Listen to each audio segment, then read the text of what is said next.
오늘도 새로운 하루 허락하신 하나님께 감사하고 먼저 주님 앞에 예배로 나아가기를 원합니다. 찬송가 380장 나의 생명 되신 주 함께 찬양하시겠습니다.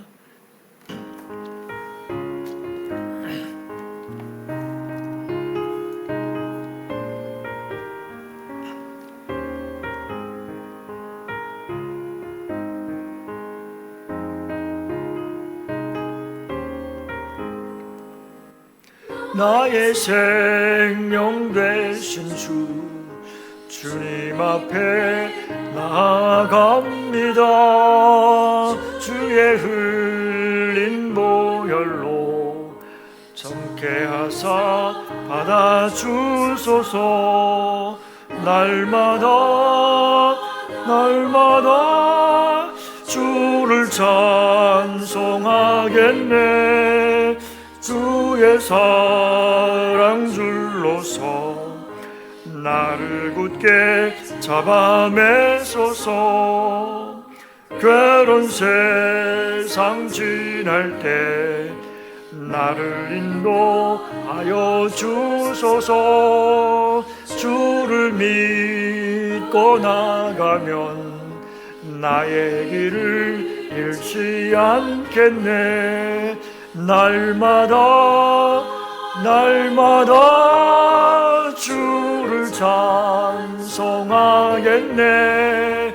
주의 사랑 줄로서 나를 굳게 잡아매소서.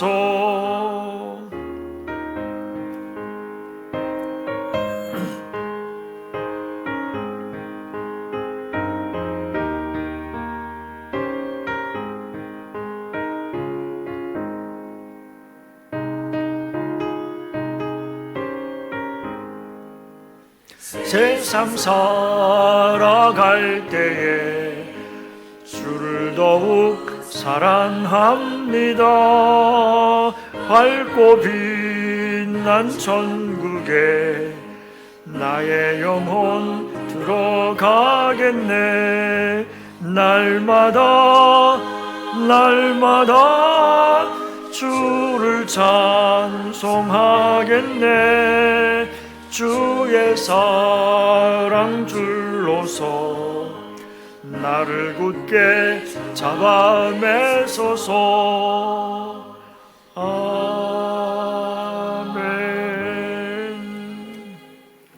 오늘 본문 말씀은 사사기 4장 1절부터 21절까지 말씀입니다.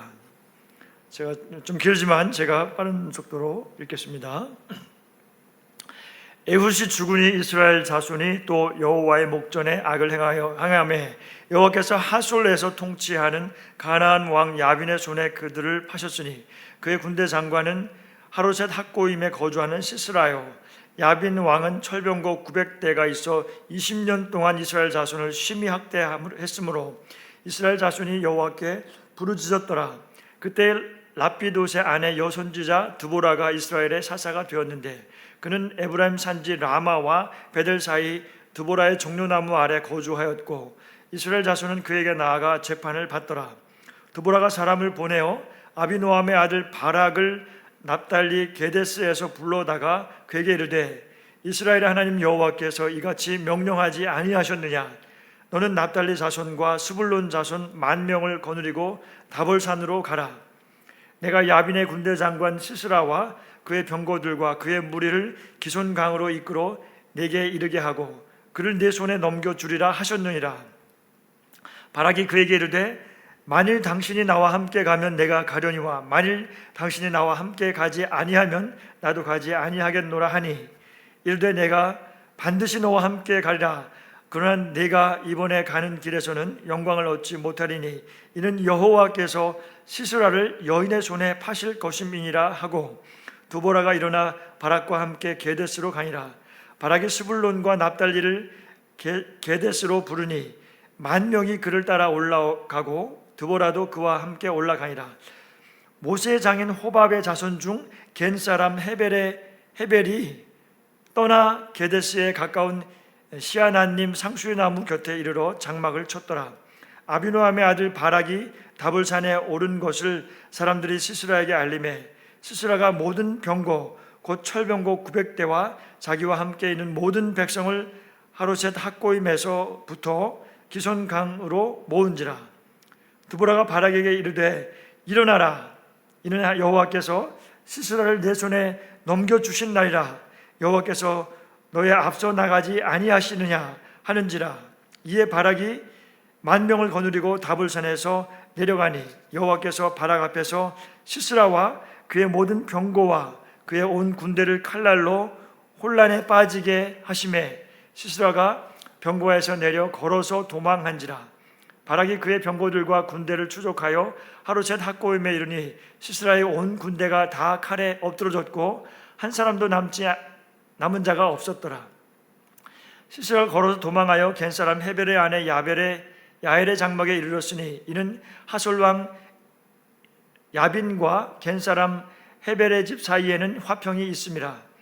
야엘이 나가 시스라를 영접하며 그에게 말하되 나의 주여 들어오소서, 내게로 들어오시고 두려워하지 마소서 하매 그가 그 장막에 들어가니 야엘이 이불로 그를 덮으니라. 시스라가 그에게 말하되 청하노니 내게 물을 조금 마시게 하라. 내가 목마르다 하매 우유 부대를 열어 그에게 마시게 하고 그를 덮으니 그가 또 이르되 장막문에 섰다가 만일 사람이 와서 내게 묻기를 여기 어떤 사람이 있느냐 하거든 너는 없다 하라 하고 그가 깊이 잠드니 헤벨의 아내 야엘이 장막 말뚝을 가지고 손에 방망이를 들고 그에게로 가만히 가서 말뚝을 그의 관자놀이에 박음에 말뚝이 꿰뚫고 땅에 박히니 그가 기절하여 죽으니라. 아멘. 기도하겠습니다. 거룩하신 하나님 아버지, 오늘 하루도 주의 성령께서 저희를 인도하사 주님 이 자리 예배로 나오게 하심을 감사합니다. 아버지 하나님, 오늘 하루도 주님과 긴밀히 동행하기를 원합니다. 또 주님 말씀하시는 걸 듣기를 원합니다. 성령께서 우리 마음에 눈을 열어주시고 귀를 열어주시고 순종할 마음을 더하여 주옵소서. 약한 자를 들어 쓰시는 여호와 하나님 아버지, 저희가 부족하고 연약하고 어리숙하고 못날쓸지라도 주님께 참 순종하며 나아갈 때 주께서 성령으로 충만케 하시고 역사하실 줄로 믿습니다. 이 시간도 주님께 의지합니다. 모든 것을 예수님 이름으로 기도합니다. 아멘. 오늘 말씀 본문으로 약한 자도 사용하시는 하나님, 드보라, 바락, 야엘에 대해서 함께 이야기를 나누겠습니다. 지난주에 이스라엘은 왼손잡이 에훗이 살아있는 동안 80년 동안 평온하게 살았다라고 하는 말씀을 함께 나누었습니다. 그러나 이제 에훗이 죽었습니다. 그리고 다시 이스라엘 백성은 여호와 앞에 죄를 범하였다고 하였습니다. 이스라엘의 반복되는 죄는 그 여호와를 버리고 우상을 섬기는 죄입니다. 십계명 중에 하나님을 향하여 짓는 죄가 있고 또 사람 사이에 짓는 죄가 있습니다. 그런데 그 중에 하나님께 대하여 짓는 죄는 하나님께서 절대로 물러서지 않으십니다. 그래서 하나님께서는 백성들을 징계하셔서라도 돌이키시려고 하십니다. 이번에는 이스라엘 갈릴리 지역 북부에 하솔 지역을 통솔하는 야빈 왕에게 하나님께서 이스라엘을 넘기셨습니다. 지도에 보면 이스라엘 12지파가 분배받은 땅입니다. 지도에서 이스라엘 북부 지역에서 보면 그 스불론 지파와 납달리 지파가 있고 그 위쪽으로 하솔 지역입니다. 하솔 지역의 야빈 왕에게는 시스라라고 하는 군대 장관이 있었습니다. 지도에 보면 그쪽이 이제 북부 지역 갈릴리 지역보다 더 위에 쪽이고 중간쯤에가 이제 사마리아 지역이고 그 밑에 쪽으로 유다 지역입니다. 지난 시간에는 그 에훗이 그 베냐민 지파에 속한 사람인데 거기에서 그 상대 적을 암살하러 그 적을 왼손잡이 에훗이 에글론 왕을 암살했던 그런 이야기가 있었죠. 지도에서 보면 그것이 어디인지 더 머리에 들어올 겁니다. 여기서 하솔이라고 하는 곳에 대해서 좀 살펴보면 그곳은 그 가나안의 북쪽에 있는 도시인데 그 시대에 그 굉장히 큰 도시 중에 하나로 대도시 규모였다고 합니다. 그곳은 그 여호수아가 하솔을 점령하였고 불태웠다고 여호수아 11장에 기록하고 있습니다. 그러나 그때 하솔 지역을 모두 다 진멸하지는 못했고 그때 그 지역의 왕인 그 야빈은 여전히 힘을 가지고 있었습니다. 그리고 하솔 지역에 인접해 있는 이스라엘의 그 납달리 지역 스불론 지파가 점령하여서 살고 있었습니다. 여호수아 이후에 하솔의 그 야빈 왕은 더 강성해져서 철병거가 900대나 됐었고 20년 동안을 이스라엘 자손을 심하게 학대했다고 했습니다. 여기서 좀 궁금한 게 있습니다. 이렇게 하나님께서 이스라엘을 가나안 왕에게 파셨다고 표현을 하고 있는데 그러면 이스라엘 백성 이 전체 이스라엘 백성들이 이방 왕에게 점령당하고 멸망한 것인가 하고 생각을 할 수가 있습니다. 결론적으로 먼저 말하자면 그렇지는 않습니다. 사사기 전체 구조나 당시의 역사적 상황을 보면 그 야빈의 통치는 이스라엘의 북부 지역, 특히 그 갈릴리 근방과 하솔 주변에 국한된 것으로 보고 있습니다. 사사기 시대의 그 이스라엘 12지파가 제각기 흩어져서 살았기 때문에 전체 이스라엘을 통제하거나 지배했던 가나안 왕은 없었습니다. 실제로 그 하솔 왕과 그 시스라 장군이 이스라엘과의 전투에서 싸운 것도 이스라엘 전체가 아니라 그 북부 윗지방의 거기 지도에서 보는 대로 그 납달리 지파하고 스불론 지파 그리고 그 이사갈 지파 일부 정도 북쪽 지파의 군대를 점령을 했던 것을 볼 수가 있습니다. 6절에서 보면 볼 수 있는데 그런데 그 이스라엘을 통칭하여서 그렇게 이제 전부 넘겨줬다 그렇게 표현을 했던 것은 이스라엘이 하나님의 단일 공동체였기 때문입니다.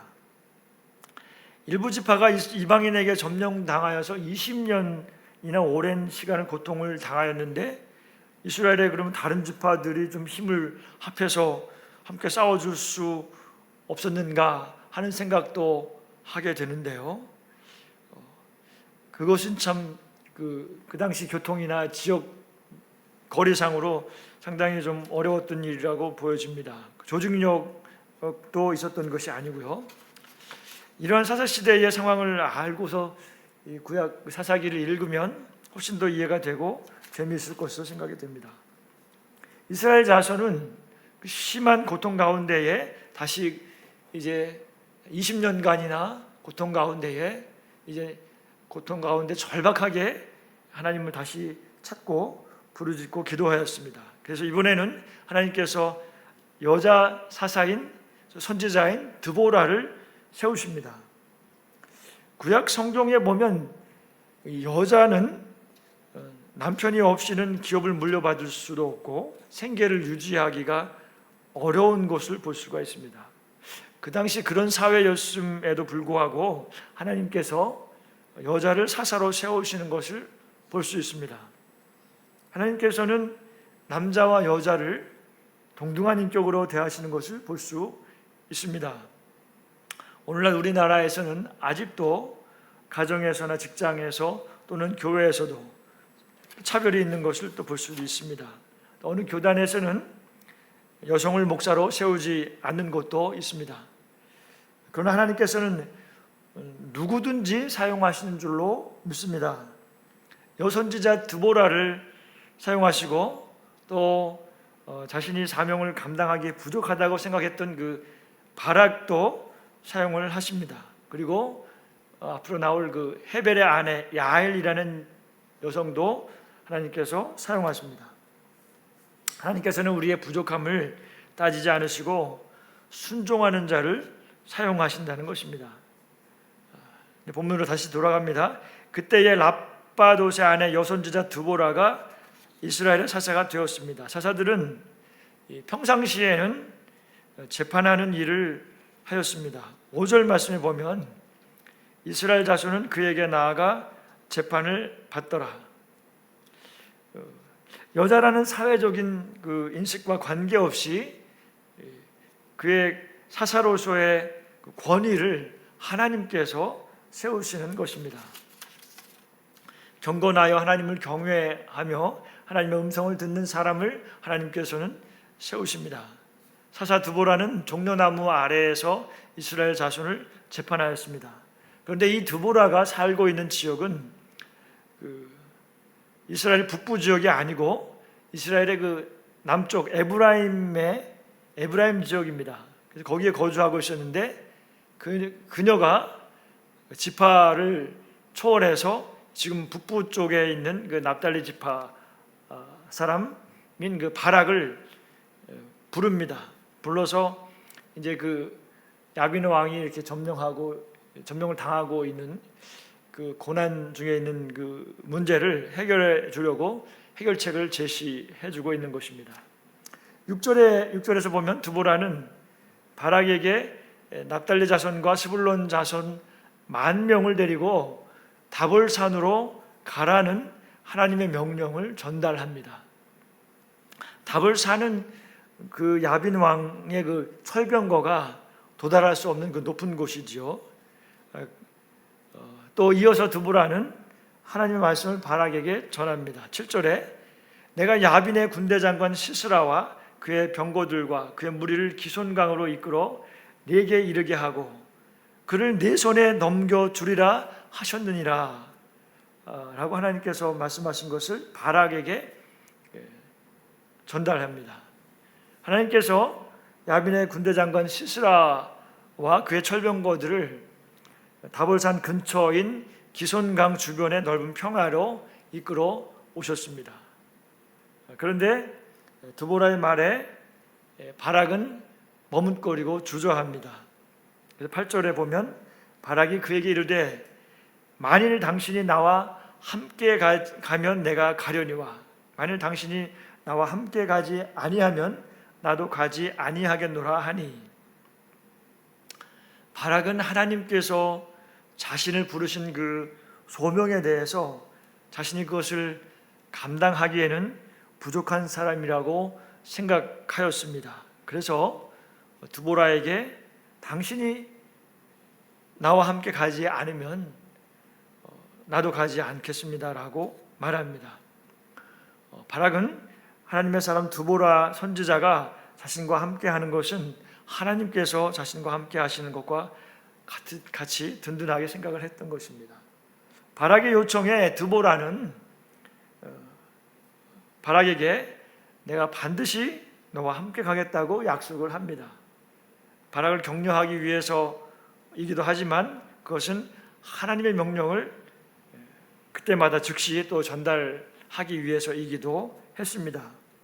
그리고 여호와께서 시스라 군대를 너에게 넘겨주실 것이지만 군대 장관 시스라는 결국 여인의 손에 죽게 하실 것이라고 하신 그 하나님의 말씀을 바락에게 전합니다.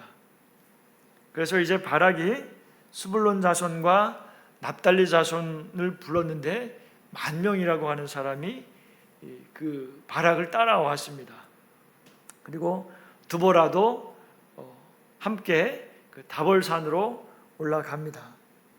이제 바락의 명령에 10,000명이 따라왔다는 것은 이 바락이라는 사람이 그 가나안 북부 지방의 그 납달리 지방과 시불론 지파, 납달리 지파, 시불론 지파, 또 그쪽 또 다른 지파 중에서 상당히 그 영향력 있게 통치를 했던 것을 볼 수가 있습니다. 그래서 또 많은 그 추종자들을 지니고 있었던 것을 우리가 알 수가 있습니다. 이제 그리고 11절에 보면 갑자기 헤벨이라는 사람 이야기가 등장합니다.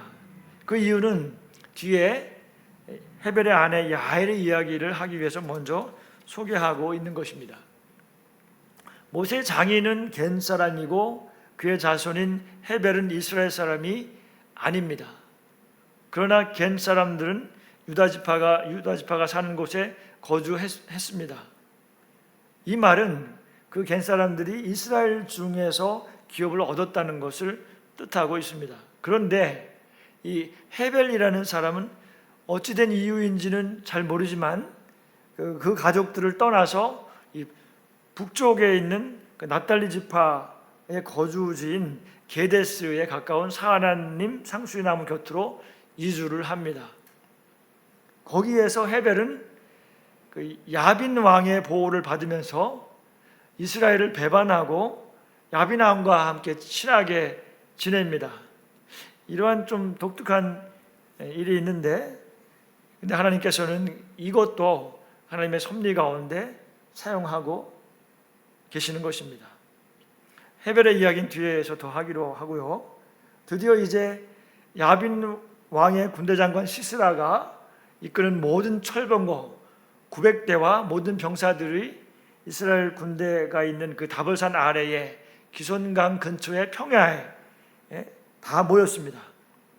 그리고 이제 드보라는 산 위에 있는데 이제 바락에게 소리칩니다. 일어나라. 14절에 이는 여호와께서 시스라를 네 손에 넘겨주신 날이라. 여호와께서 너의 앞서 나가지 아니하시느냐 하는지라. 이에 바락이 10,000명을 거느리고 다볼산에서 내려가니, 바락이 여호와께서 앞서가심을 믿음으로 10,000명의 군사를 이끌고 산을 내려갑니다. 15절에 보면 여호와께서 시스라와 그의 모든 병거와 그의 온 군대를 칼날로 혼란에 빠지게 하셔서 바락이 시스라의 온 군대를 다 진멸합니다. 바락과 같이 소명을 감당하기에 자신이 부족하다고 느끼면서 또는 두려움이 있는 사람에게는 하나님께서 또 다른 하나님의 사람을 붙여주시고 팀워크하게 하시는 것을 우리가 볼 수 있습니다. 바락은 자신이 부족하다고 생각했지만 하나님의 말씀에 순종하는 믿음이 있었기 때문에 하나님께서 사용하시는 것입니다. 이때 야빈의 군대 장관 시스라가 이제 병사들이 다 죽고 자신이 혼자서 살아서 도망을 치다가 자기가 친하게 지냈던 그 헤벨의 아내 야엘의 야엘에 거주하는 장막으로 어떻게 찾아 들어가게 됩니다. 그리고 시스라는 헤벨의 아내 야엘에게 물을 달라고 요청을 했는데 야엘은 그때 물 대신에 우유 부대를 열어서 그 엉긴 우유를 마시게 했다고 하였습니다. 그런데 야엘이 준 이 우유는 앞에 그 사사기 5장에 보면 드보라의 노래에 나오는데 거기에 보면 이것은 엉긴 우유, 곧 그 반쯤은 버터가 된 최고급 우유였을 것으로 보고 있습니다. 근데 여기에는 숨겨진 의미가 있다고 합니다. 이스라엘 백성들이 그 악을 버리고 이제 선을 선택할 때가 됐다고 깨닫게 되면 엉긴 젖을 먹었던 그런 전통이 있었기 때문입니다. 야엘은 그렇게 하나님의 선이 이루어질 것임을 선언한 것입니다.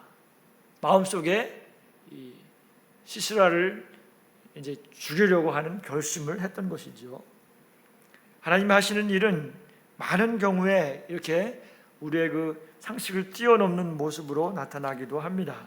시스라는 이제 우유를 얻어먹고 자신을 찾는 사람이 오면 없다고 하라고 이제 야엘에게 이르고 깊이 잠에 들게 됩니다. 이때에 헤벨의 아내 야엘이 장막의 말뚝과 방망이를 가지고 와서 시스라의 머리에 박아서 죽입니다. 좀 끔찍한 일이죠.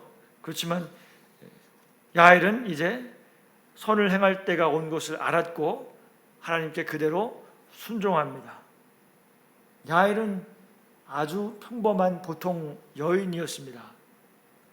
일반적으로 생각해 볼 때에 야엘은 이제 곧 이스라엘 군이 시스라를 찾으러 오면 그때 내가 이제 시스라를 넘겨주어야겠다고 생각할 수도 있었을 것입니다.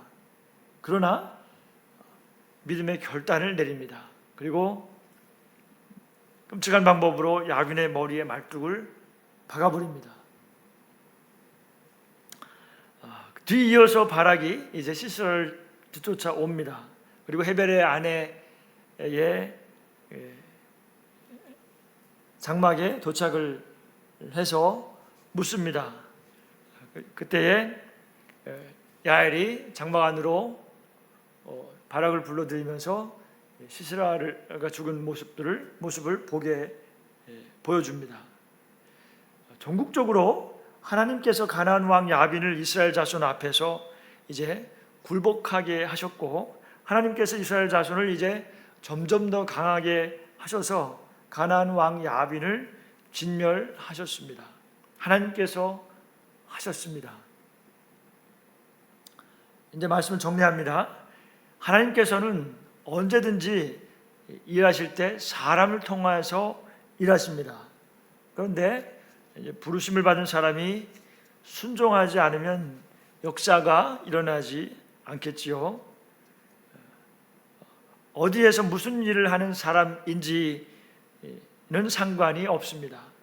남자든지 여자든지 상관이 없습니다. 하나님께서는 똑똑하고 능력이 있는 사람만 사용하시는 것이 아닙니다. 단지 믿음으로 순종하는 사람에게 하나님께서 역사하신다고 믿습니다. 평범한 일상을 살아가는 주부라도 순종하는 믿음을 가진 사람이라면 하나님께서 사용하십니다. 또 경건하여서 하나님의 음성을 날마다 듣는 믿음의 사람을 사용하십니다. 그리고 자기 자신을 쳐서 날마다 자기를 부인하고 하나님 앞에 순종하기로 결단하는 사람들을 하나님께서는 사용을 하십니다. 우리는 순종할 수 있는 믿음을 주시기를 간절히 기도해야 합니다. 우리 마음속에 지혜를 주시고 또 해야 할 일들을 생각나게 하시기까지 우리는 하나님 앞에 나아가 기도해야 할 것입니다. 사랑하는 화미교회 성도 여러분, 우리 모두가 항상 기도함으로 하나님께서 주시는 지혜와 인도하심을 받기를 원합니다. 성령님의 인도하심을 따라서 기꺼이 순종함으로 하나님의 놀라운 역사를 경험하는 하루하루가 되시기를 예수님의 이름으로 축원합니다. 주기도문 하심으로 예배를 마치겠습니다. 하늘에 계신 우리 아버지여, 이름이 거룩히 여김을 받으시오며 나라가 임하옵시며 뜻이 하늘에서 이루어진 것 같이 땅에서도 이루어지이다.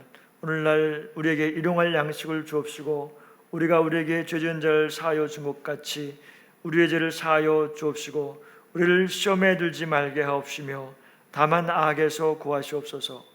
대개 나라와 권세와 영광이 아버지께 영원히 있사옵나이다. 아멘.